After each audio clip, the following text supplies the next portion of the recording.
everybody, I'm Jessie the Lookout, and today we're talking about Game of Thrones, Season 5, Episode 5, Kill the Boy. This is your spoiler warning. I'm going to talk about the books and the show up until this point in the show, so if you're not caught up in either, then now is your opportunity to turn back. I also might, by accident, talk about things that haven't quite happened in the show yet. It happens. Sorry. Oh, and fair warning, I also tend to swear in my videos, so if that makes you uncomfortable, sorry about that, I guess. This episode definitely happened, so let's talk about it. This video I'm going to start in Meereen and hang out with Dany and her pals, head over to Valyria to hang out with Jorah and Tyrion, then we're going to head crazy north to talk about Pod and Brienne, stop in Winterfell to give Sansa the hug she so desperately needs, and then finish up north of the Wall with Jon, Stannis, and all their best friends. We open the show to Missandei standing over Grey Worm's body. For once, the black guy lives. But over in the pyramid, Dany is standing over Barristan's body, thinking all the things that I thought at the end of the last episode. Barristan the Bold, they called him. He crossed a continent to serve me. He was a loyal friend. And he died in an alley, butchered by cowards who hide behind masks. This is it. This is the last fucking straw. Dany rounds up the heads of the major houses and takes them all to see her children. Motherfuckers want to mess with her? Oh boy. Did you forget who I was? Did you? Well, I do have a lot of titles, so that's not completely unreasonable. But there, that one. Mother of Dragons, bitch.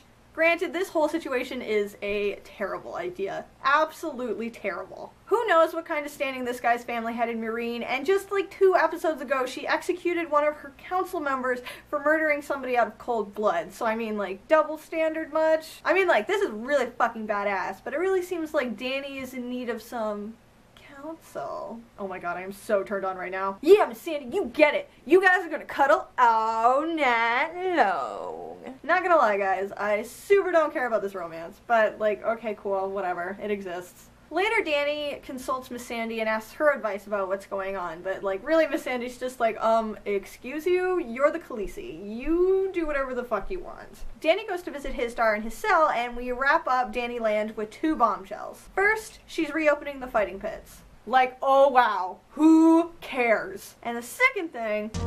And in order to forge a lasting bond with the Meereenese people, I will marry the leader of an ancient family. Okay. Wasn't this whole Meereen thing supposed to be temporary? What about Westeros? What about the world? So, something worth noting, earlier when Histar was with the dragons, he claimed that he didn't want to die a coward, but maybe he just didn't want to appear weak in front of his bros. Why would he care what these guys think of him? Unless it was something like he was maybe their leader? In the books, the Sons of the Harpy are led by someone just known as the Harpy. Dany tries super hard to figure out who it is, but where we are in the books right now, we don't know the identity of the Harpy. We don't even know if it's a person or just a symbol. They haven't mentioned the Harpy in the show yet, but since we don't know very many Meereenese people except for Histar, my money's on him. Also, he's like shady as fuck in the books. But I wonder what Dario's gonna think whenever all this wedding shenanigans goes down. Sorry, bro. Oh shit, listen to that horn.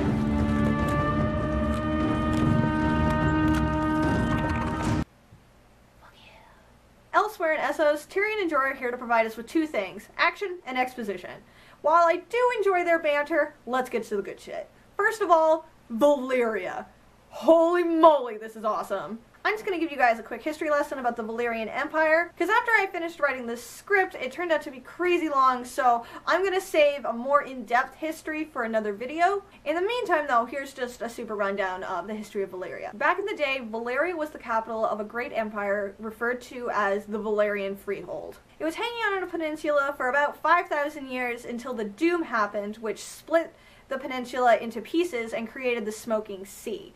This happened about 100 years before Aegon's Landing. Before they became an empire, the Valyrians were primarily goat and sheep herders, until they found dragons hanging out in the 14 Flames. They then used magic to tame the dragons and turn them into nuclear weapons of war. Or what I consider to be the medieval equivalent of a nuclear weapon. Because, like, if you have dragons, you win. The freehold stretched across most of the eastern side of Essos and touched over just on the edge of Dragonstone on Westeros. It wasn't considered an empire or a kingdom because it didn't really have any single leader, and most of the conquered lands were able to have a say in how they were governed, you know, for the most part. Instead, at the top of the Valyrian freehold, there were about 40 major Dragonlord houses who were super good at magic and really good at controlling dragons. House Targaryen was a part of these 40 houses, but they weren't considered very powerful at all. About 12 years before the Doom, Daenys Targaryen, known as Daenys the Dreamer, had a premonition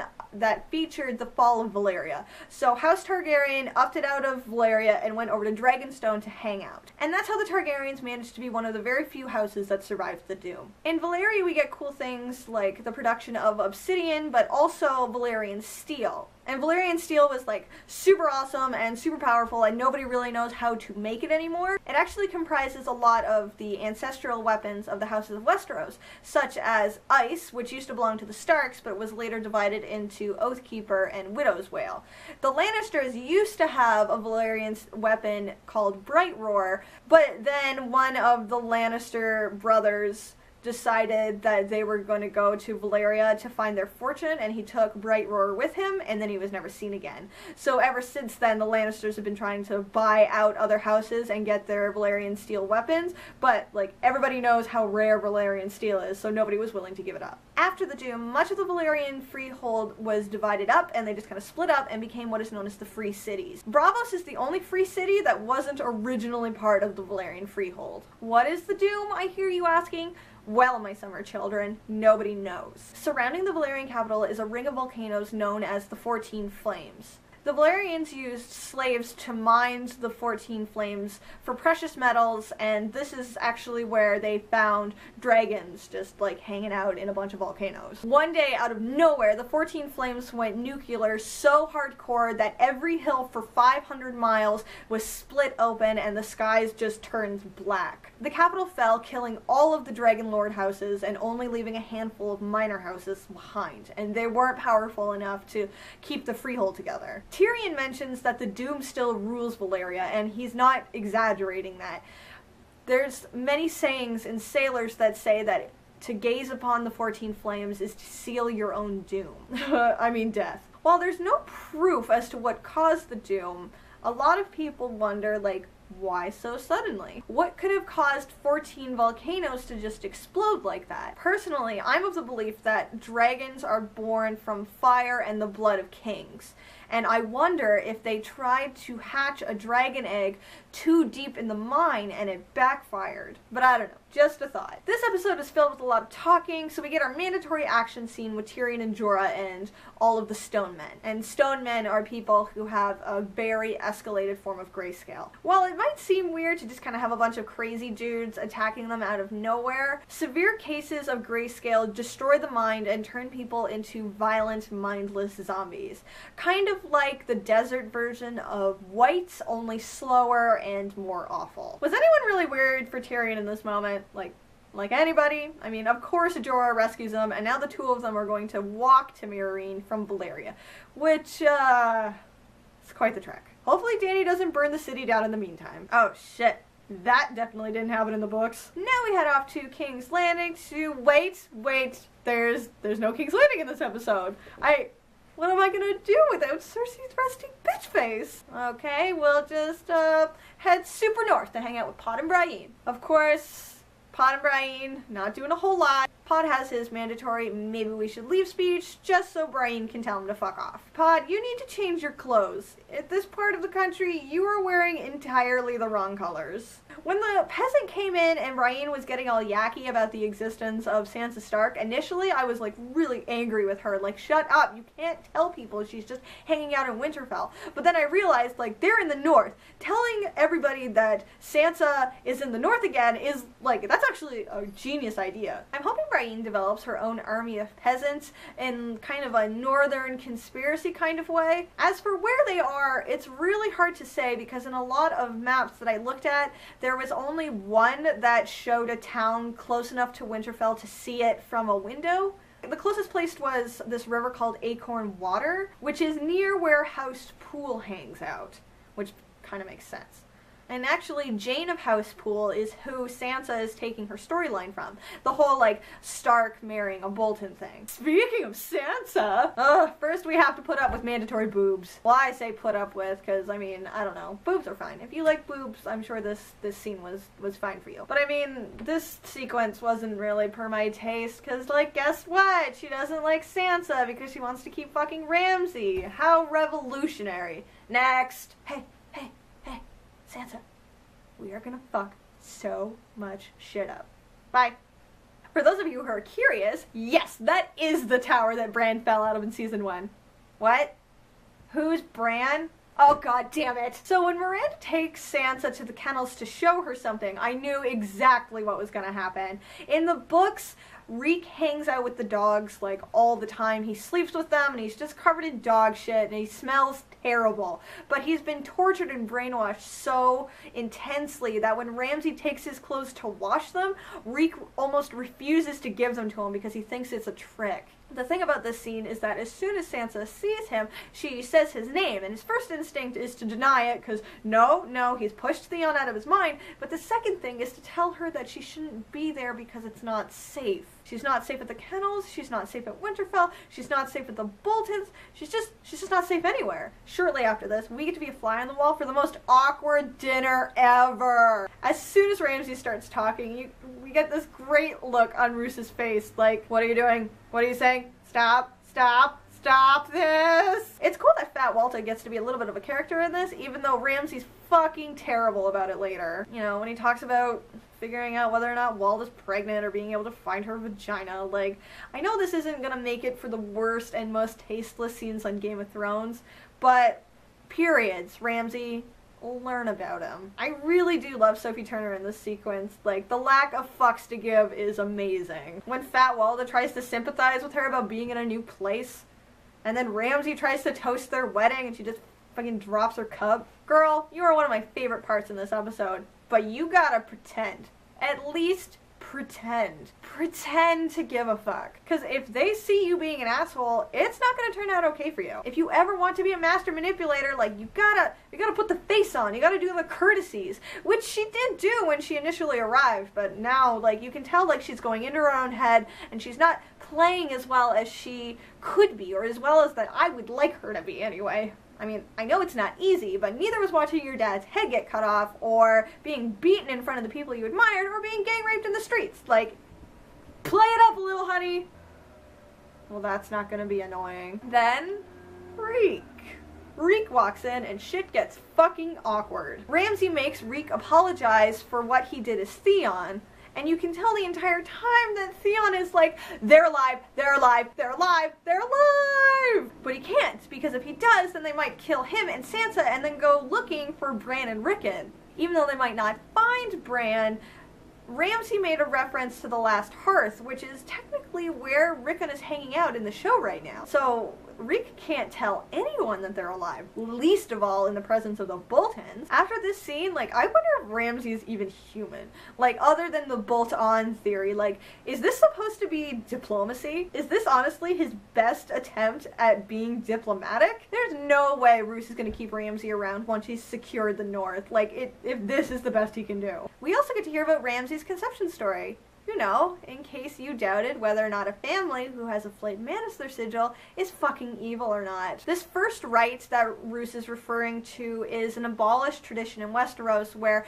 the king or lord gets to bed a bride on her wedding night. But since this practice bred resentment in minor lords and most people don't want to share or be shared with someone that they're not consenting to, it's abolished across pretty much all of Westeros. Roose Bolton, however, claimed this right frequently, but secretly, because if the Starks found out, like, they wouldn't have approved of it, like, at all. And of course, that's how we get everybody's fourth favorite bastard, Ramsay.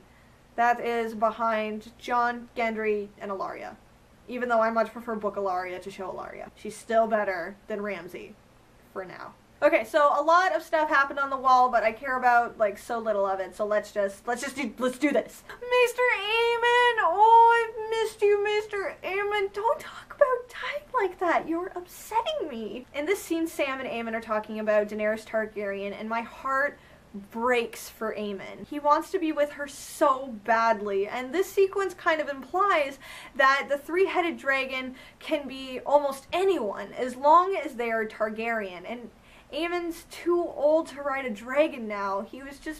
They just came too late, and I feel for him, and he wants so badly to be with her, to help counsel her, and he would be so good for her, really. While we're talking about Targaryens, Jon Snow walks in right on cue. Lonely dragons everywhere. Jon wants to talk to Aemon about whether or not bringing the wildlings on the other side of the wall is a good idea, but as per classic Targaryen, Aemon says, "Fuck 'em, do what you want." And then he drops this line. Kill the boy, Jon Snow. Winter is almost upon us. Kill the boy. And let the man be born. Various characters throughout the series get their own mottos that they carry with them. How they identify with this motto and how our view of the motto changes over time reflects greatly in their character development. And one of Jon's mottos is, "Kill the boy and let the man be born." When Jon joins the Night's Watch, he's only 14 years old, and then he's elected as Lord Commander at like age 15. Kill the boy, Jon Snow. Kill the boy and let the man be born. Cut to the question I've been asking since episode 1 ended. Where are the rest of the free folk now? Jon wants to strike a deal between Tormund and the rest of the wildlings to round them all up and then get them on the wall and on the other side of the wall as soon as possible. This is, of course, to avoid having a White Walker army with over 100,000 wildlings in it. Tormund agrees to do this, but only on the condition that Jon goes with him. What? Man, that's so uncool. What is this season becoming? Everybody's going on vacations from the plot except for Stannis, which is like so like him. Jon attempts to bring up this idea to the men of the Night's Watch, but of course they're like, "But bruh, they've been killing us for like thousands of years." Personally, I'm a little surprised Jon didn't say something like, "We only make peace with our enemies," but I mean, like, that's why I don't write the show. Later we get to see him try again to convince Ollie that it's a good idea, but really this scene only exists for one line. But winter is coming. Fucking yes. Every time. Maybe you need to remind the assholes under your command of that fact, Jon. Maybe then they'd be less hesitant about letting the free folk on the other side of the wall instead of having to then defend against them with like 300 Night's Watchmen. Tops. Later, Sam is a bit of an asshole to Gilly when she starts asking about books, because, like, she lived in a castle with her sister mothers her entire life. Like, of course she doesn't have any concept of how big the world is at all. Really, though, Sam just wants to let everybody know that Old Town and the Citadel are a thing. Very important. This show does this all the time, where they just slip in little things like that. So, everybody remember, Old Town, Citadel, Library, Maesters. It's kind of funny when he mentions, like, the Wall being more adventurous than Old Town, because being more adventurous sounds a lot nicer than, "I was such a mama's boy, my dad threatened to kill me." Stannis shows up to talk to Sam about dealing with the White Walkers, because unlike literally everyone else in Westeros, Stannis is the only one who gives a fuck about defending the realm. I mean, like, that's why he went to the Wall in the first place. So if you'll notice, when he first arrives, he, like, looks around the library looking for Sam the Slayer, and then he's, like, surprised when it's Sam Tarly. So cute. Not important, just adorable. The last scene we get is Stannis preparing his march on Winterfell, and it can be summed up thusly. Soldiers, these two cuties, oh my god! Shut up, Shireen, you don't get any friends. Thanks for the ships, brah. No problem, bro. See ya. And that's the whole episode. Why does it feel like nothing's happening? I feel like a lot of pieces are being moved around, but I don't feel like things are really progressing very much. Where the fuck did the plot go?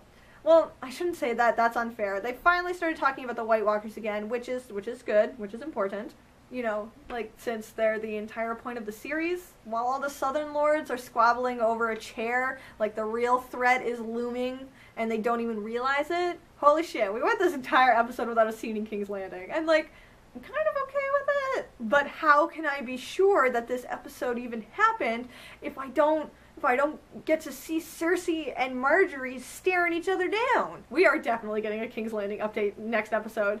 I wouldn't be surprised if our northern scenes are like tiny or like almost don't exist at all. But I know I've said this every episode, but don't break the Sansa streak. It's actually like exactly the opposite of what happened in the books. Between A Feast for Crows and A Dance with Dragons, we got like 2 Sansa chapters, and now as we're catching up with A Dance with Dragons, we're getting Sansa every single episode, and like, I'm okay with that. Arya next episode, please?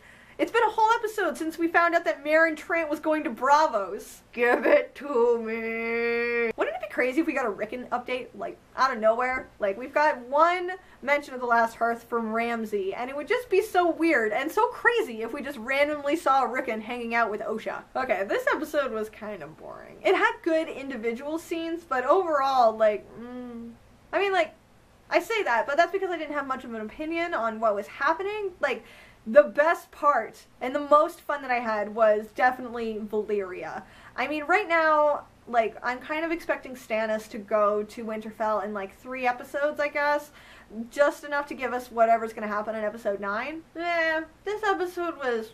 it was okay. I wasn't in a huge rush to make this video because I didn't have a ton of opinions about what was happening, unlike the episode previous. It is cool to get an entire episode about the North. I mean, like, I could stand to have that happen more often. I mean, don't get me wrong, like, King's Landing gives me great joy, but it's nice to, you know, focus on other things that are happening, because King's Landing is not the point of the series. Like, winter is coming, and the North knows that better than anyone. As a book reader and rabid fan theorist, I am loving all the dropped hints all over these episodes. I'm loving them. If they manage to squeeze in a Gravedigger reference, I might actually die. Thanks for watching my videos, guys. I really appreciate it. If you have any questions, comments, concerns, or you want to talk about cool fan theories, you can go ahead and leave those in the comments below.